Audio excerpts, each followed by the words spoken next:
Well, good. Hello, everyone. Wow. Hello. Hi. Nice to see Hi, so many everyone. familiar faces.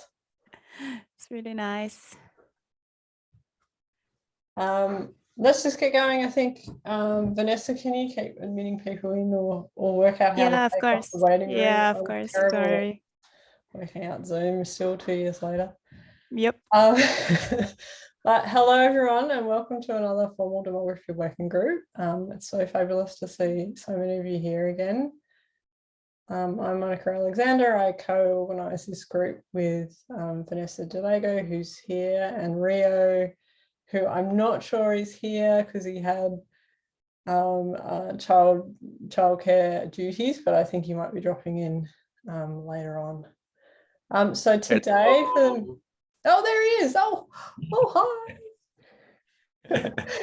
Oh, hi. So cute.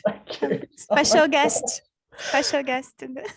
I will keep shut out. So today we have Roland Rau speaking. So Roland is a professor of demography at the University of Rostock and a senior research scientist at the Max Planck Institute for Demographic Research. His research is primarily focused on mathematical and statistical demography, particularly as applied to issues of survival improvements in high-income countries and just understanding mortality differentials and patterns across the world more broadly. Today, Roland will be talking about one of his favourite formal demography papers, Population Dynamics in the Age of Declining Fertility, a paper published in 1997 by Sam Preston and Michel Guillot. Roland, thanks so much for agreeing to speak to us today, and thank you for this wonderful idea. I think this whole my favourite formal demography paper might be a thing that we rehash for future meetings as well. So thanks very much, and take it away. And I should say that this is being recorded, everyone, so you'll be able to watch at a later date as well. All right. Thank you very much for the kind words. I hope everyone can understand me properly. I think it's a wonderful idea to have this formal demography group. 8 years ago, I was visiting Carl at Florida State, and we were talking about formal demography, mathematical demography, and thought about the potential audience.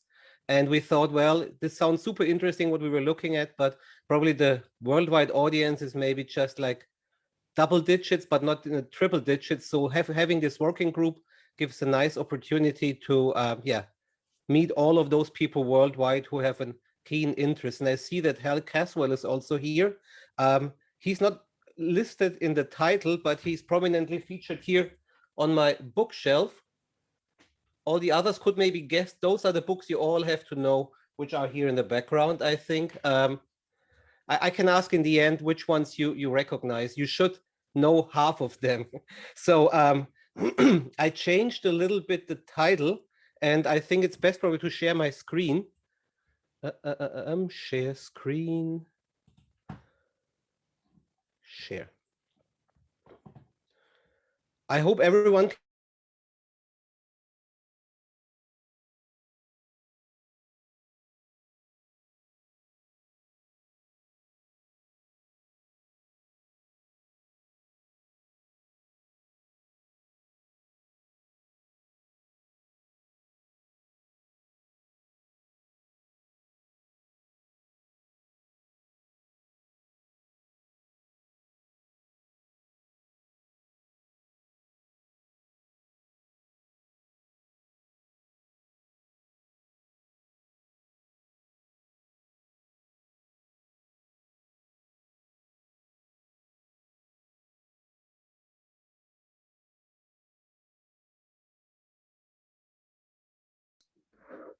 I think we've lost Roland.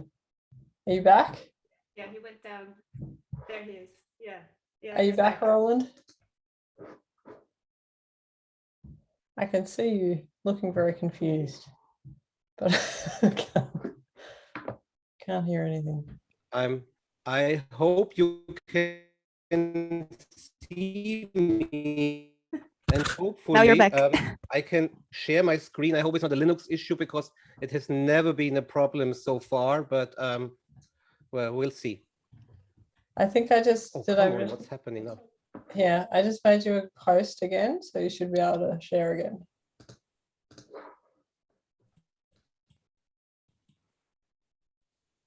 The audio is pretty bad at the moment for me.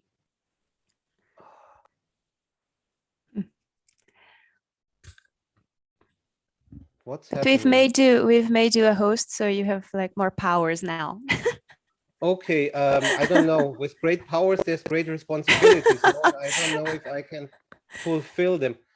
Can you see my screen somehow? Is this shared? No, we're seeing you, but you were sharing before. Yeah, and then it kicked me out somehow, and now I wonder what's happening. Okay, let's share screen again. And if it doesn't work again, then I need to turn on my laptop and not work on the desktop computer. So hopefully this works now. Yes. Can you see my 50 years of Keyfits population momentum or not? Yes. Okay, good. Then I don't go to the full screen. Maybe this is an issue. So I can go ahead, I hope. So I changed slightly the title. I called it now like half a century, 50 years of Keyfits population momentum, and 25 years since Sam Preston and Michel Guillot published their paper in Channel, so 1997. And I just see the typo. Of course, there's only an apostrophe and no S after Keyfits, but sorry about that. So, and I hope I don't make it too mathematical, but it should be rather an entertaining presentation, hopefully. So to set the stage, when Nathan Keyfits published his paper in 1971 called On the Momentum of Population Growth, this was an era of unprecedented population growth. I hope you can see my nice animated mouse cursor. So this is was the era when world population growth was at its peak for like forever, probably in human history. About 2%, slightly above 2%. And this was the era like when Paul Ehrlich published his book, The Population Bomb, with this famous quotation, the battle to feed all of humanity is over. In the 1970s, hundreds of millions of people will starve to death in spite of any crash programs embarked upon now, and so on and so on. At this late date, nothing can prevent a substantial increase in the world death rate. It's also the era of the limits to growth, this Club of Rome report by Dennis Meadows, Donatella Meadows, and others, which had their regular updates. That was a book which influenced me a lot. No, I'm not so old. I read it in the early 90s, and this was during my like active youth phase, and so on. That shaped my thinking a lot at that time. So that was the era when world population growth was a major concern. And if we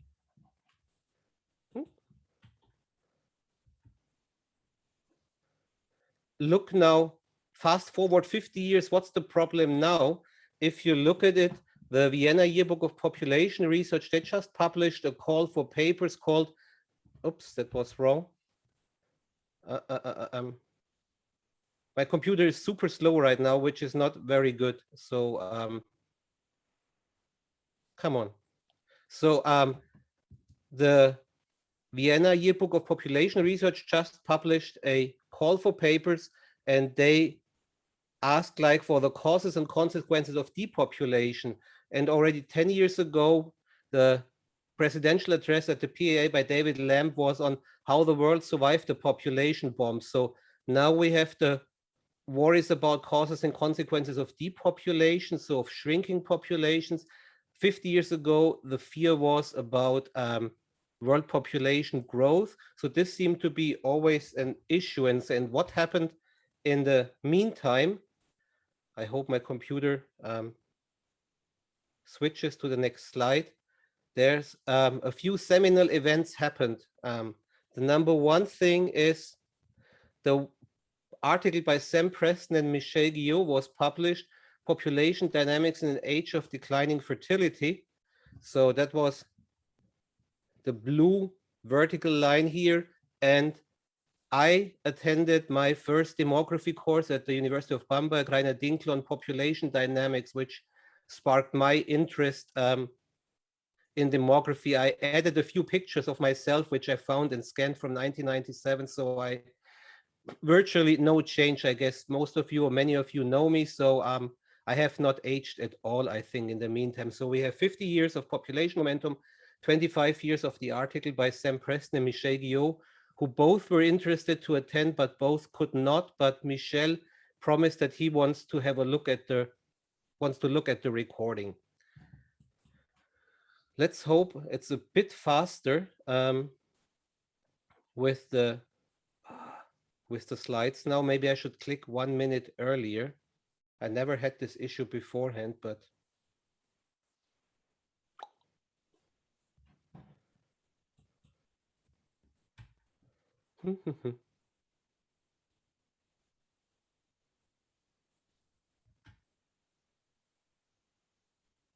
nothing's happening. This is unfortunate. So what is this concept of the population momentum then? Let's assume a growing population. I hope not everyone is already familiar with the concept of population momentum. Assume a growing population. Ask yourself the question, what would happen to the size of this population if it was possible to instantly switch to a fertility regime that ensures stationarity? So in standard demographic terms, we have a growing population. We switch to a stationary population, one which is neither growing nor shrinking. Or in discrete terms, if we talk about eigenvalues, dominant eigenvalue is larger than 1, or it will be 1 afterwards. The same applies in the opposite direction.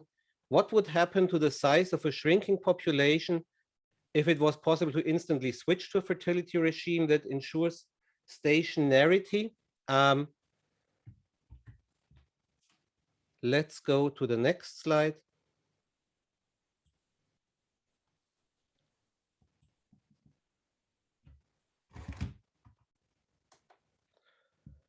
So what would happen? I'm really sorry that this hasn't happened beforehand. So I don't know what the reason is. I already used a smaller version of the slides, a smaller file size. So I used now, after the first crash, I used now the different slide deck without the animation. So imagine you are in 1970. So this is about when the first paper was published. The female world population in billion was slightly less than 2. And imagine the switch instantly from a growing population to a stationary population. And the intuitive thing would probably to think, well, right away, the population would stay at this level of about 2 billion women. I only use the classic stable approach of using female populations.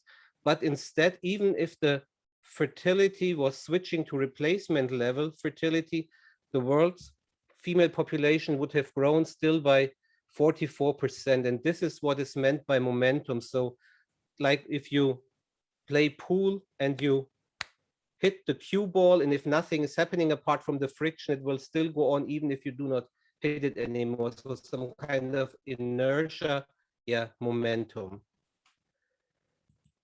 This is the case for a growing population, but switch.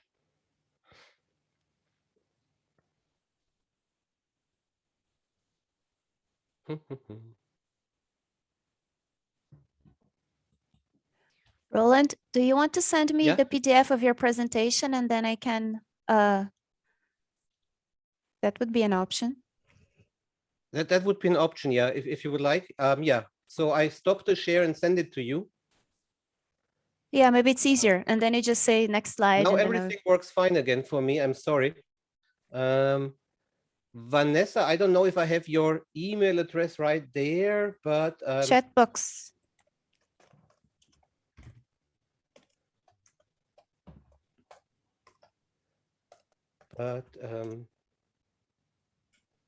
Maybe I can send it also to Monica, because I have This is where I got the link from.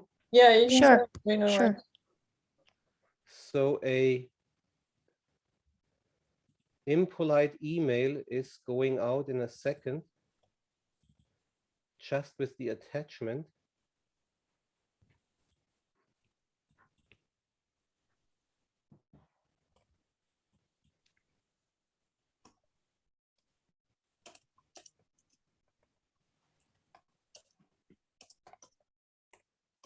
It should be more or less out, I hope, in 5, 4, 3, 2, 1 seconds. And thank you all for your patience. That's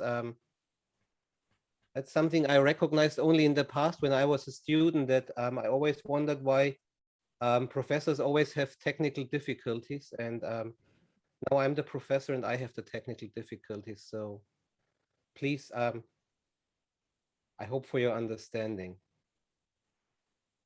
The mail should be out now.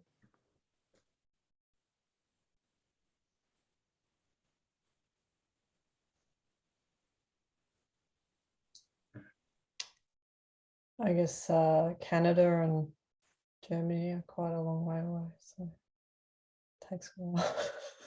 I don't know. Haven't got it yet. You got it? Okay, great. No, I haven't got it.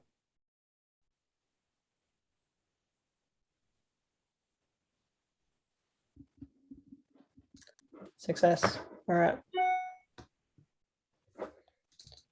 Let me share this and we can get going. Then I just tell you to switch to the next slide then. Yeah, I've accidentally made you a host and not made myself a host. So can you make me a host again? Oh, hold on. Never mind. I can make myself a host.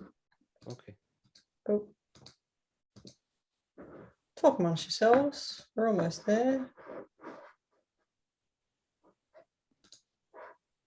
Done. And I will make this full screen. And I will resume. Okay, all good? All right, yeah, I think we were on slide. This one? Further, yeah. So this was the slide we were now about to see with an animation, but I sent you now the non-animation version. So the previous slide, we saw that the world's female population will grow if we had stopped, or if we had switched to instant fertility, to replacement level fertility instantaneously by about, what was it, 40-something% in 1970, 44%. And the same applies also to shrinking populations on the next slide. I used German data, annual data, human fertility database, human mortality database, female population. And what it shows is that within the next 50 years, the female population in Germany, as an indicator for the total population, would decline by about 18% in the absence of migration. And if there was no change in mortality, but if we were able to switch to replacement level fertility, so if we switched from a TFR from about 1.5, 1.6 now to 2.1 approximately, we know that's not replacement level fertility, that's the net reproductive rate of 1. Still, the German population would shrink by almost 18%. Next slide, please. So how can you estimate the population momentum? What you see is it can be easily done via brute force, just to project the population forward. But is there an analytic way? The computer speed was maybe a concern in the past to do this kind of brute force forecasting. Nowadays, timing is actually not an issue at all. But why is an analytic expression often a better way or an interesting way to express things? Usually, or very often, you see like which forces are actually in effect, like looking under the hood of the car, seeing how the engine works. And Kiefitz's proposed such an equation with various components, as you can see, the birth rate, the growth rate, the mean age at childbearing after the fertility switch, the net reproductive rate, and life expectancy at birth. Those are the components which Keyfitz proposed in 1971. And next slide, please. So I know this is not well liked to say, but I have to admit that I do not like the equation too much. Why do I not like the equation too much? Number one, it's complicated, I think. Number two, it requires the population to be already stable, and very few populations are actually in the stable phase already, but they are, yeah, in a non-stable state. It assumes an instant fertility switch. This is some criticism which you sometimes hear. And it assumes also that fertility switches proportionate at all ages. So on the right-hand side, this is what I showed as some illustration. Before the switch, we have a net reproductive rate of 1.7. After the switch, we have a net reproductive rate of 1. So that's what we want to achieve. Replacement level fertility. But what's often the case is if fertility is reduced, also the mean age at childbearing is going to further to higher ages. So assuming exactly the same shape, just a proportional shift, proportional factor multiplied by a proportional factor upwards or downwards is maybe not such a good idea.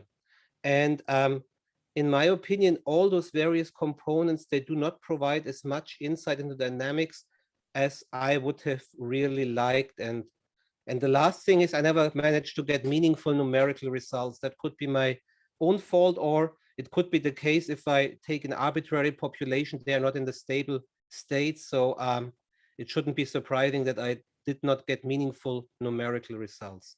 Next slide, please. But I do not want to criticize Keyfitz too much. You see on the right-hand side, this is our Wi-Fi network at home. Keyfitz 2 is our main network, and the other ones is like for different floors, some extensions. So this is what I have for years. So you see my appreciation for all the work which Nathan Keyfitz has done. Just by, if you ever visit us, this is our network. Not surprisingly, our neighbors are not so many demographers around. So, but what I want to emphasize is great research is what Keyfitz did here does not close gaps, but it asks an interesting question and it opens up also new perspectives. And if you look at the literature of population momentum, you see many more papers by famous people, Kim and Schön, Nan Lee, Tulcha Purkar, Josh Goldstein, and many, many more. But the paper I want to focus on is the one on the next slide. The one by Sam Preston and Guillot. So Sam Preston and Michel Guillot from 1997. So why is this the case? The next one, please. It's an elegant equation, I think. The momentum M, so the proportional increase or decrease in relation to the jump of value in the population can be expressed by 3 distributions, and you integrate over HA from H0 till infinity, or I think 122 should be enough. CA, this is the current age structure. So this is the proportionate age structure, how you observe it right now. What's the proportion of like infants? What's the proportion of 1-year-olds and so on? And that's the first advantage already, I think, of Preston and Guillot. You do not need a population which is already in its stable state. The CSA is the age structure, but the one after the switch, but not right immediately after the switch, but the one, the terminal age structure, the final age structure, once the stationarity is reached. So, and then we have the WA function, and I'm sorry, I will talk about it in a second. Next slide, please. So if you look at the right-hand side now, the stationary age distribution is completely determined in blue by life table, survival function, and so on. And the red curve, this is the currently observed distribution. All those numerical examples I'm using now is the United States in 1960, because 1950s, 1960s, if you look at the literature by Keyfitz, by Andre Rogers and others, they often use data from those years. So this is the female age distribution in 1960 in the United States. And you divide one by the other. So if you divide the red by the blue, you have values higher than 1, where the red curve is higher, and lower than 1, where the blue curve is higher. So you see you have some kind of multiplication factor where you increase WA or decrease WA depending on the ratio of the red and of the blue curve. Next slide, please. And as Sam and Michelle said, the third distribution, WA, is less familiar. The numerator is the expected lifetime birth that will occur above HA in the replacement level fertility regime. And the denominator is the mean age at birth in the stationary population. So PY, this is now the ages from HA to infinity. This is where you integrate. This is the probability to survive until HY, starting at birth, times the fertility at HY. So this small p is often usually expressed as the lowercase l in our life table notation, but this is what Sam and Michelle were using. And you divide it by a scalar, by the mean age at birth in the stationary distribution, so by 25 years, 30 years, or something like that. Next slide, please. So this is how the curve looks like. And if you look into the paper by Sam and Michelle, you see this is basically the same shape across all countries, continents, and so on.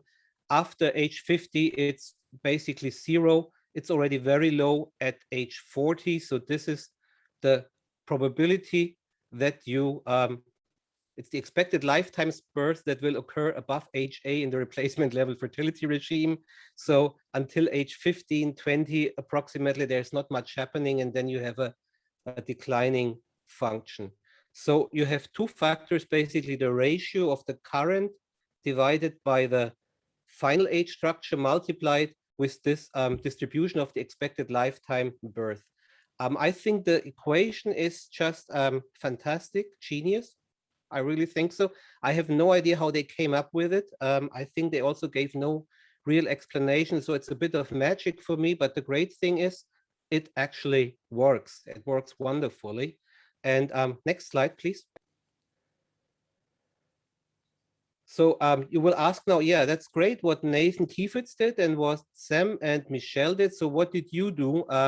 Well, I enjoyed reading the paper, and there's many more aspects in the paper, like also, yeah, declining fertility, as you know from the title, but I only wanted to focus on the population momentum part. And so my contribution is I implemented it in R in a discrete time matrix framework. Hal Caswell, who's also in the audience, I saw, he knows that I really like this approach very much also for teaching, because you can right away work with life table data. Hal also provides actually in his, so this is already one solution. In his book from 2001, Matrix Population Models, he provides an equation for population momentum in a matrix framework. Unfortunately, I did not get any meaningful results. Maybe Hal can tell me not what my mistake is. That's number one. That's a possibility, that I made a mistake, or that Hal's equation already requires a stable population before the switch, like in the case of Nathan Keyfitz's original contribution. Maybe Hal could illustrate it later on. What my code does, it still assumes an instant switch to replacement level fertility proportional across all ages. And I'm currently working on some kind of formal demography package, which maybe other people did beforehand. I don't know, but since I'm teaching also formal demography, I thought it would be a natural outcome of such work. And so we have the long-term growth rate in the matrix framework. That's the dominant eigenvalue. The right eigenvector associated with the long-term growth rate is the long-term age structure. I looked a bit at transient dynamics, net reproductive rate, generation time, mean age at childbearing, life expectancy at birth at remaining age X, reproductive value, but also at population momentum M. And now I'm actually very happy that I included the code already. So I was also prepared to do some live coding, but after the last disastrous example, when I tried to show some of my slides, maybe it's better just to go to the next slide and I can explain what you have to do in that code. So the function is just called stable pop. You choose a country like I did Canada, since Monica is one of the organizers. You say the year is 2020 and the sex ratio at birth is assumed to be 1.07. And you have to provide the human mortality database username and password, and the same thing for the human fertility database. And if you run it, then the next slide, please.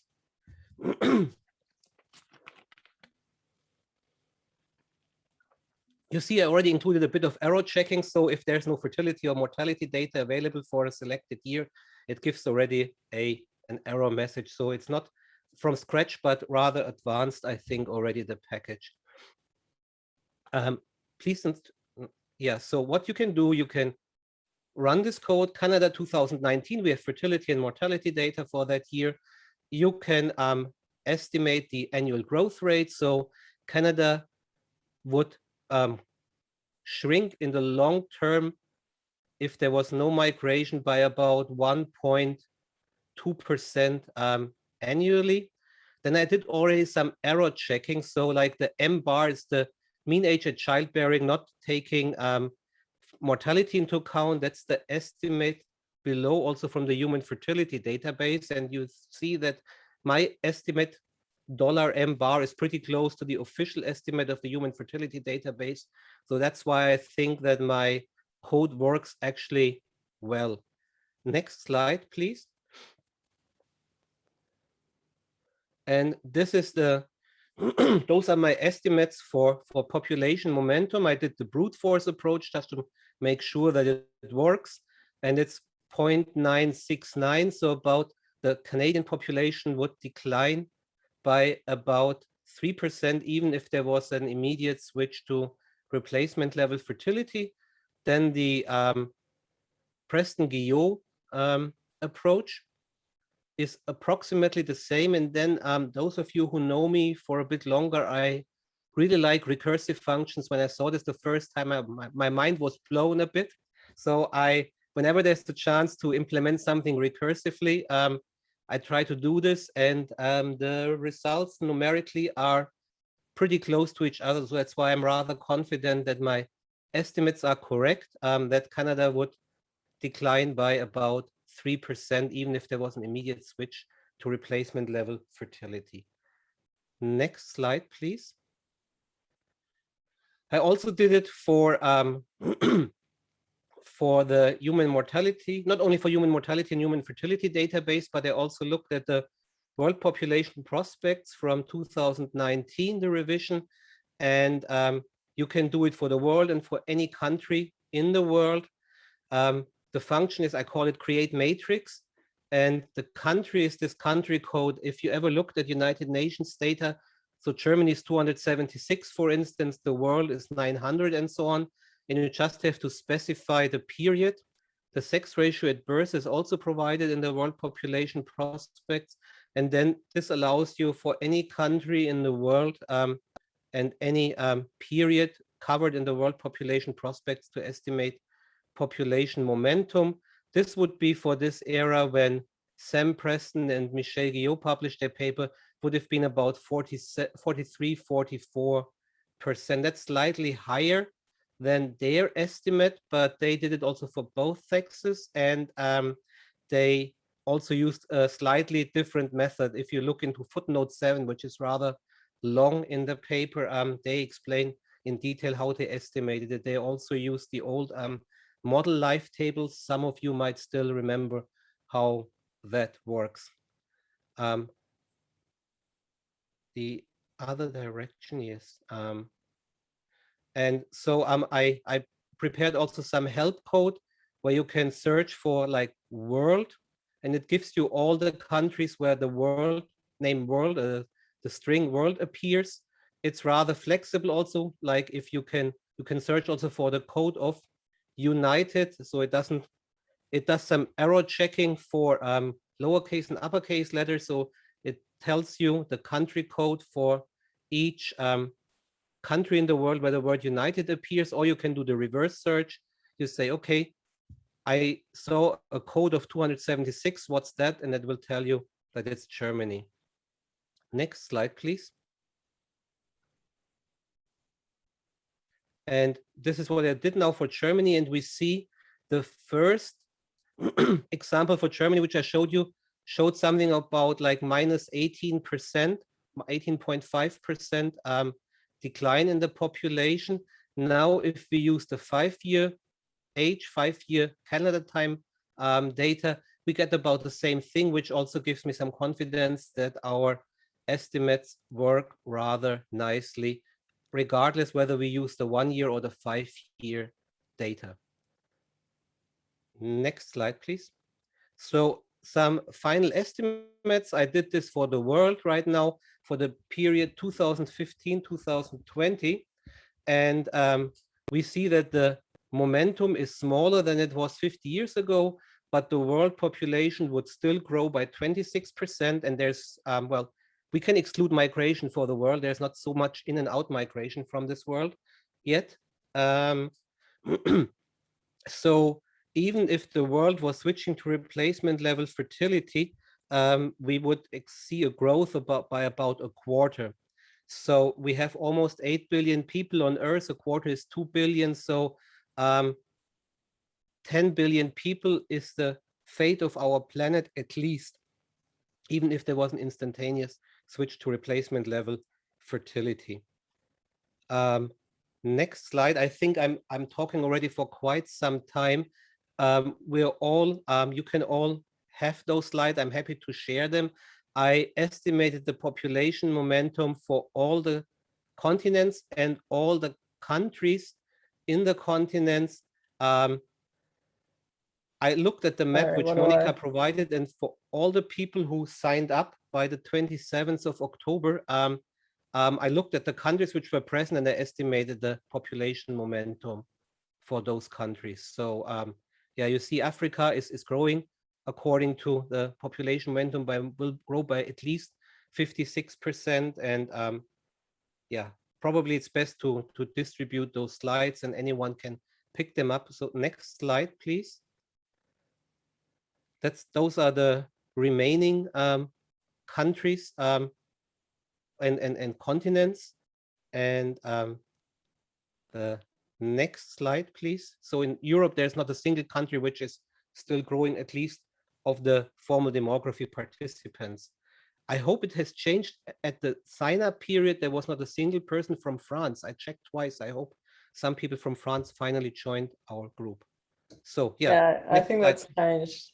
The sign up happened in like clusters, so I think like after that map was drawn, a whole bunch of people from ENED signed up. So okay. So I thought, how can I like make a selection? I thought that might be the best idea to go through all the countries. And yeah, next slide, please. So more or less a summary. Why did you choose this topic, and what should we take home? I think it's one of the topics, no, it is one of the topics which ignited my love for population dynamics, demography, and that's a love relationship for 25 years. And at 6 o'clock, I checked the latest data on divorce statistics, and 80% of all marriages which end in divorce are divorced earlier than 25 years. So I think I'm in it for the long term with demography. I think it's a nice concept, the population momentum concept. It's a nice combination of formal demography with policy relevance.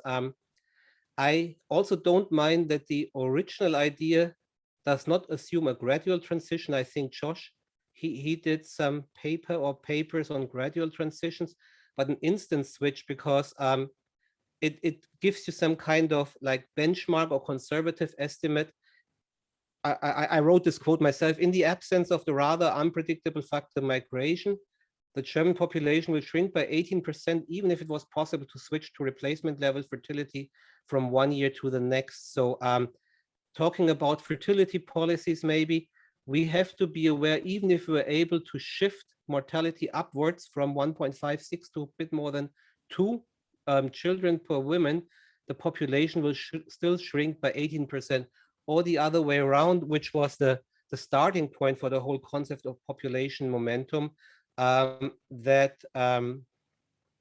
the world will still grow, or many countries in the world will still grow, even if it was possible to change immediately. So what are the weaknesses of my implementation? The proportional shift I used, and Kifit suggested it, is debatable. So maybe one should change the age pattern. Another weakness of my implementation is that my code and my estimates refer to female populations only. So the classic approach of stable population theory, Sam and Michelle, they show momentum for both sexes combined, but with a rather complicated estimation approach. Weakness of my implementation 3, a lot more probably, which you can spot.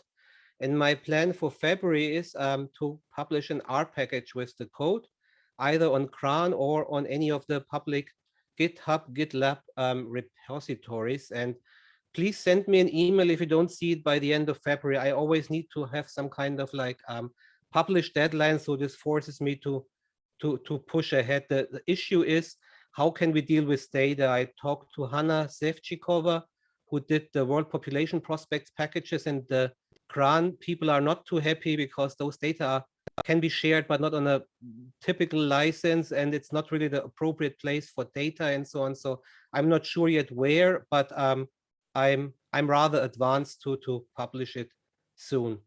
The next slide, please, and this will be the last slide, I think.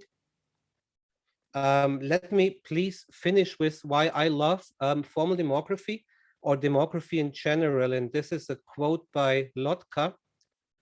We all know it, at least from our password entering the session. The study of quantitative demography or population analysis can be undertaken from 2 points of view, or by 2 methods, the empirical method and the rational or formal method.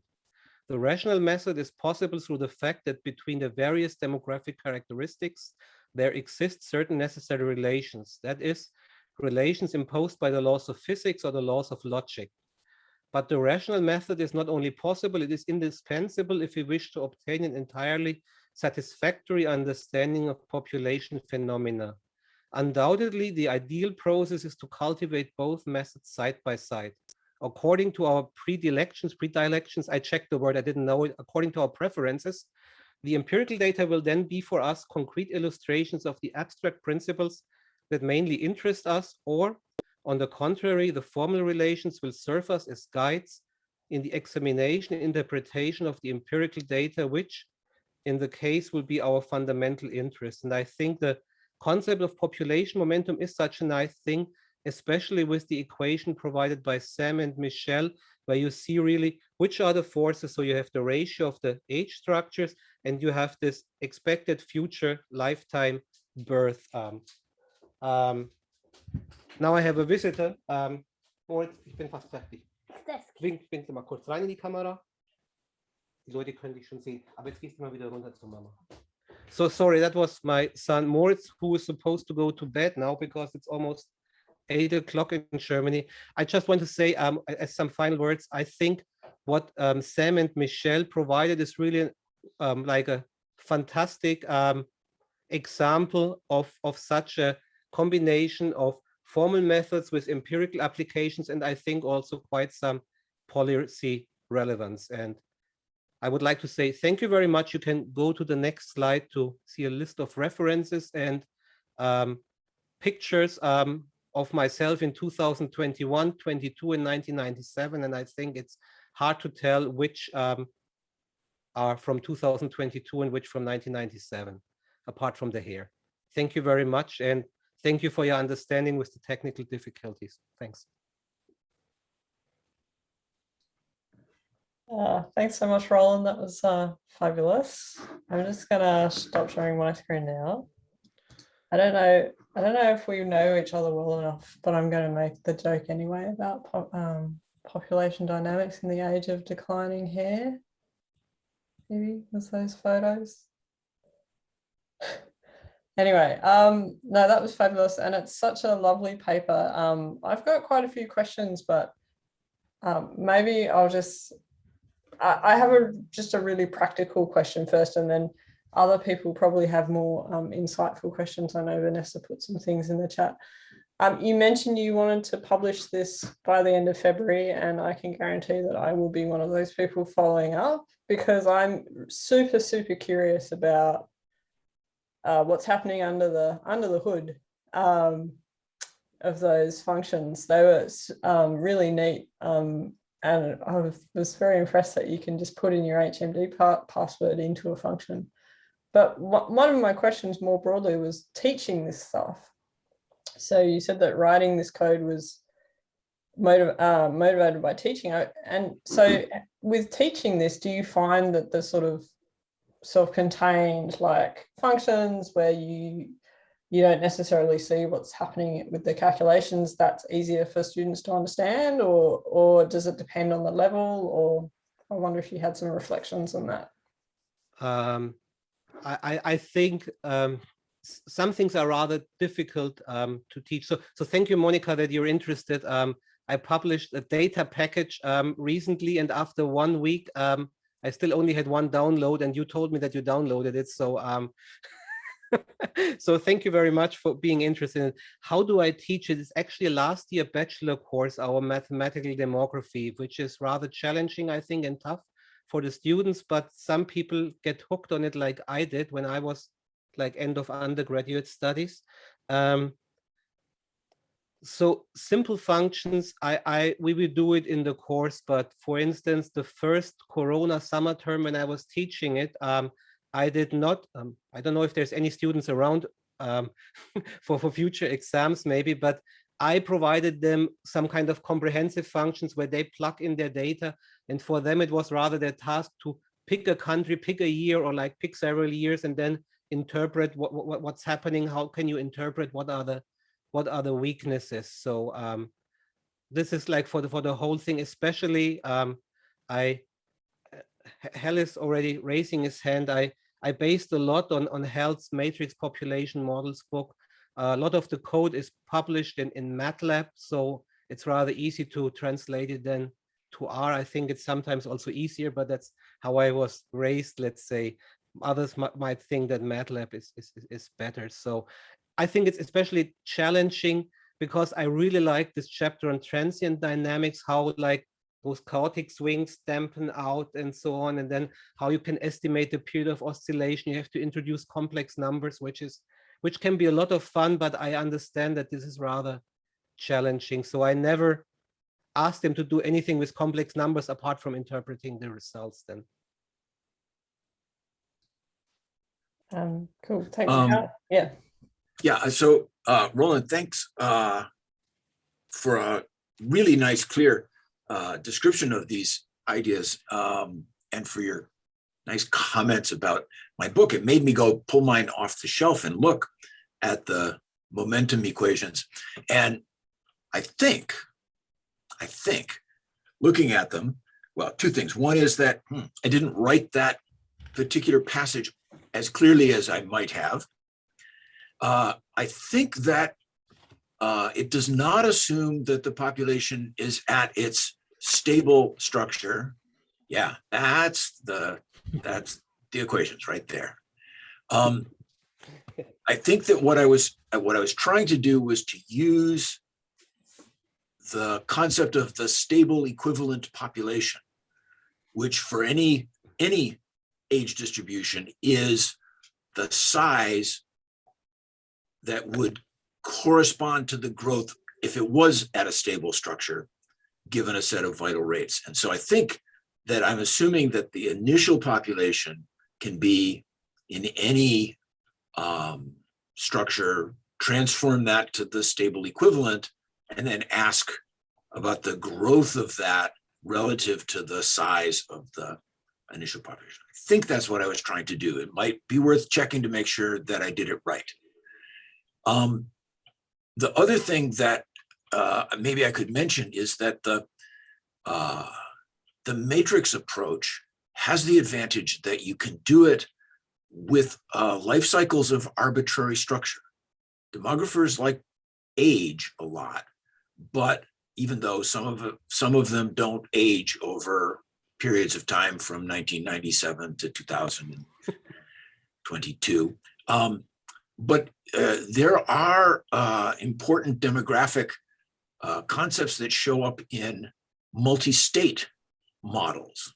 So if you put age and parity or something like that into a model, then Kiefitz's formulas won't work directly, but you can put them into a matrix and get the results. And the results can become very different. In the book, I show an example from a plant population where an increasing population actually shrinks as momentum smaller than one, and a declining population grows,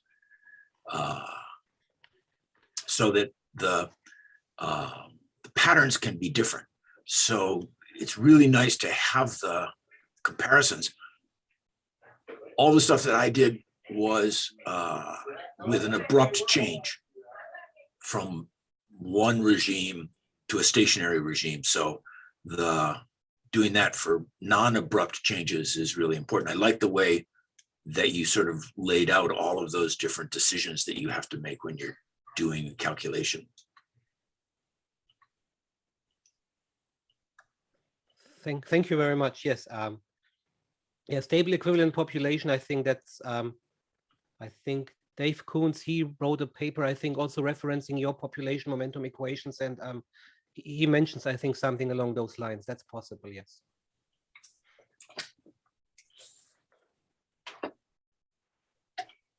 If you do a revision hell, one of the things which I wondered about was you need the left and the right eigenvector.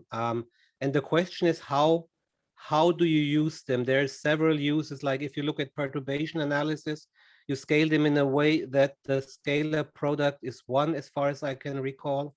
Usually you scale the right eigenvector to resemble the proportionate age distribution, and the left eigenvector then for the reproductive value, that you scale it in a way that the first element is 1. And if you provide this equation on population momentum, it would be good to know how they are scaled. Maybe that was the mistake I did.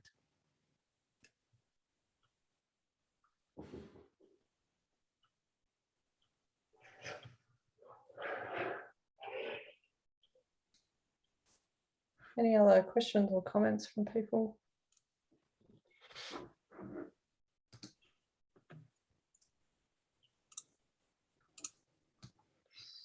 I can still do the quiz show. Like my right-hand side, Pollard models of human populations, the growth and structure of human populations by Ansley Cole, the Kiefiz-Beekman book, Demography Through Problems. Many of those I bought rather cheap. People were kicking those books out then.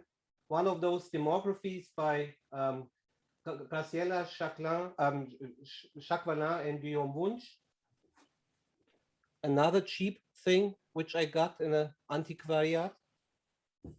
And I'm talking about discrete time matrix approach. That's the introduction to the mathematics of population by Kiefiz. And I mean, he did a lot of things later on in continuous time, but his first book was actually a discrete time approach. Then, yeah. Another cheap one, the first edition, Applied Mathematical Demography. Kiefiz, Fliege, Facts and Methods, Siegel, Swanson, Demography by Preston, Evelyn and Guillaume, and of course, the one textbook which I use most for my teaching, actually, the one by Hell. So who has 10 points? I don't know. Can we also talk about the Kandinsky cover of the book? That's a pretty impressive bookshelf. I always wondered if that was an editorial decision or there was a more meaningful decision about this. It was a decision because I really liked the picture. I really liked Kandinsky and I really liked that particular picture. So I asked the publisher to find out what they had to do to get the rights to put it on the cover. Thanks. And I they were always had happy- that they were happy question. to do it. That question you always want to ask, but never have the courage. So now we have it recorded. That's the reason. It's a There you great- go, Vanessa. It was worth organizing this group just for that. Now we can just quit. That's it. This is the last meeting, everyone. Bye. Everyone wanted to ask that. We've only got a few minutes left. I just had an idea that, you know, maybe this is silly, but if anyone else has population momentum code that they would like to share, we can just send it along to one of us and we can post it on the website as a resource. I know that I have some KeyFit stuff floating around that people might be interested in, so I can put that up as well. And then Roland, when you publish your code, I'll link to it in our resources as well. I hope the CRAN servers will not go down because of so many requests downloading the package. I'll just me every day. I'll do a new. Okay. And then I had another comment. We're running out of time, but it's interesting that I love this idea of my favorite formal demography paper, and I think that, you know, we'll have this again. And if anyone is interested in doing this style of presentation, please sign up. We've got a form on the website now if you're interested in presenting. So go along and just let us know. But it's interesting that you picked a paper from the 90s. When I think of like the papers that really like shaped what I was interested in, and in terms of this sort of stuff, they were very KeyFits at the latest, I guess. So it was kind of interesting that you picked one so late. So this isn't a question, just like wondering, like, you know, if other people had to think of a paper that really stuck out for them, what sort of era was it? Just for something to think about. That's actually, I think, a very interesting question. I did something similar on a long train ride to an EDSD board meeting in Warsaw 8 years ago. I read a music magazine, and they asked musicians, 250 musicians, what's your favorite record?